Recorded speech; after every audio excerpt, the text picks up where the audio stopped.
মাঝমাঠ থেকে জাভির একটা নিখুঁত থ্রু পাস, ফিলিপ লামকে পেছনে ফেলে রকেটের মতো বেরিয়ে গেলেন ফার্নান্দো তোরেস। জার্মানির জালে বল, আর ৪৪ বছরের একটা দীর্ঘশ্বাসের অবসান। মনে পড়ে ওই গোলটা স্পেনকে শুধু একটা ট্রফি জেতায়নি, ওই গোলটা ছিল ফুটবল বিশ্বে স্প্যানিশ সাম্রাজ্যের ট্রেলার মাত্র। আর পুরো সিনেমাটা বিশ্ববাসী দেখল ঠিক ২ বছর পর, ২০১০ সালের বিশ্বকাপে। জন্ম নিল টিকি টাকার সেই জাদু।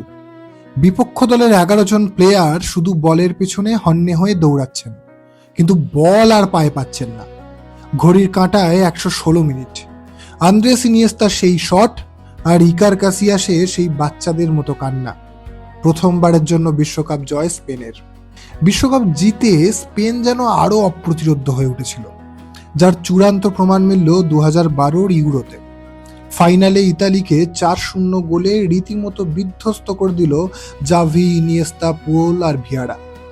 টানা ৩টে মেজর ট্রফিতে পুরো বিশ্ব তখন মুগ্ধ হয়ে স্পেনের ফুটবল দেখছে। কিন্তু সব রূপকথারই তো একটা শেষ থাকে। একটা সময় এই জাদুকরেরাও ক্লান্ত হলেন, বুট জোড়া তুলে রাখলেন। মাঠ থেকে বিদায় নিল সেই স্পেনের সোনালী প্রজন্ম। স্প্যানিশ ফুটবলে যেন নেমে এলো এক অদ্ভুত অন্ধকার।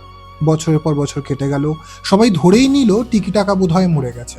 স্পেনের জাদুর অধ্যায় চিরজীবনের মতো শেষ।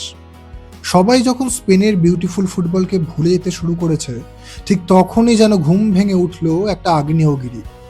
এক দশকের নীরবতা ভেঙে এলো ২০২৪ সালের ইউরোকাপ। ছাই থেকে ফিনিক্স পাখির মতো আবার জন্ম নিল একটা নতুন স্পেন। এরা পুরনো স্পেনের মতো শান্ত নয়, এরা গতির সাইক্লোন। ফাবিয়ান রুইজের পা থেকে বের হচ্ছে সেই পুরনো স্পেনের নিখুঁত পাস। মার্ক কুকুরেয়ার চোখে মুখে পুয়োলের মতো সেই পাগলাটে জেদ।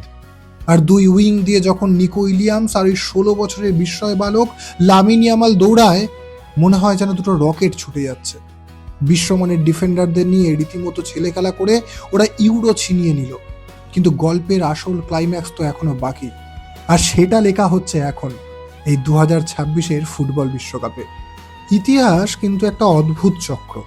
২০০৮-এ ইউরো জিতে স্পেন বিশ্বকাপ জয় করেছিল ২০১০ সালে, আর আজ ২০২৪-এর ইউরো জয়ের পর বিশ্বকাপে স্পেন যেভাবে প্রতিপক্ষকে গুঁড়িয়ে দিচ্ছে, আপনি কি ফিল করতে পারছেন? আপনার কি মনে হয়, এই অদম্য স্পেন কি এবারে বিশ্বকাপ জিতে সেই ঐতিহাসিক ট্রেভেলের পথে আরো এক ধাপ এগোবে?